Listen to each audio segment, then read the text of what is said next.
96.9% sa ating mga viewers ay hindi pa nakapag-subscribe sa ating YouTube channel.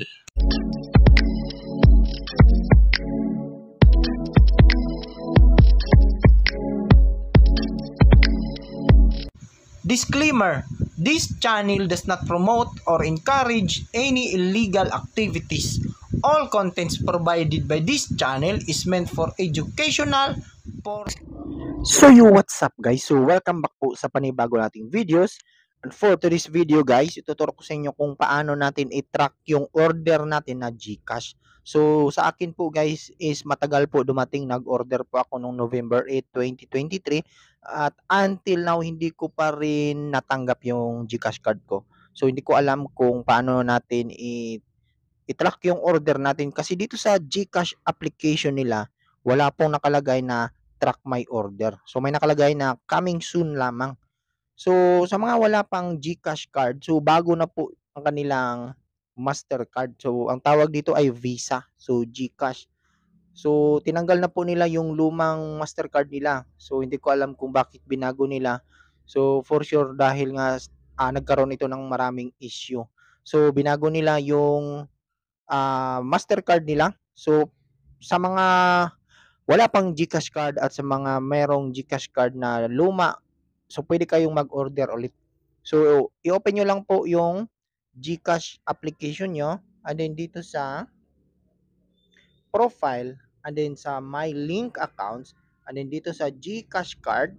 Ayan, so makikita na natin dito kung paano tayo mag-order ng GCash card. Ayan, so click nyo lang yung order a card and then send me a card. So pilapan nyo lamang po yan. Ayan, so dito sa buy in store is wala pa po silang available. So coming soon pa po yan. So wala pong ibang nagre-release at nagtitindang ng GCash card kundi si GCash lamang. Ayan po guys. So ngayon guys, ituturo ko sa inyo kung paano i-track natin yung order natin. Ayan, so tag ano pala guys, tag 250 pesos pala yung card ni GCash. So ngayon guys, kung hindi nyo po na-track yung order mo, kung bakit matagal dumating, so first step, kailangan kumuha kayo ng globe number and then i-dial nyo po yung 2882 and then tawagan nyo po. And then after that, pakinggan nyo lang po yung sinasabi doon and then sundan nyo lang po yung dial pad kung ano yung pinipindot nyo. So kailangan makausap nyo po yung agent ni GCash para matrack yung order mo. So sasabihin mo lang po yung GCash card na in-order mo at hindi pa rin dumating and then sabihin mo kung kailan at anong petsa ka nag-order. So yun lang po ang hihingi ni GCash and then sila na bahala mag-track. And then after that, pupunta ka ulit dito sa GCash application. Ayan, so dito sa profile and then sa help.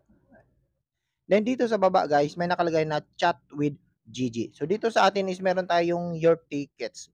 Kasi nga na report na natin yung tickets natin. So siya nga pala guys, after nyo po tumawag sa 2882, bibigyan ka po ng ticket number. So dito gaya sa atin, meron tayong ticket number. So i-chat with Gigi mo yan kasi hindi pa po yan naka-updates na status sa baba. So kailangan i-chat mo si Gigi. Ayan, dito. Ayan nga, nilagay ko nga po yung ticket number ko na binigay ni 2882 sa GCash agent.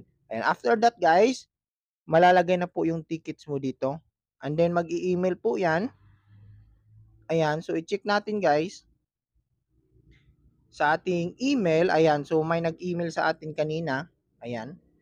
So, dito po guys, makikita natin. Ayan. So, dito guys, ayan. So, ito yung paraan natin kung paano natin matrack yung GCash card natin na in-order.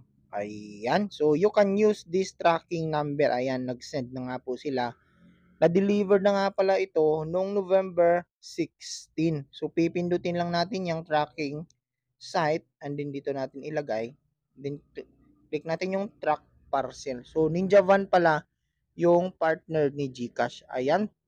So, dito makikita natin na nag-order pala ako noong November 8. And then dumating pala guys is November 15.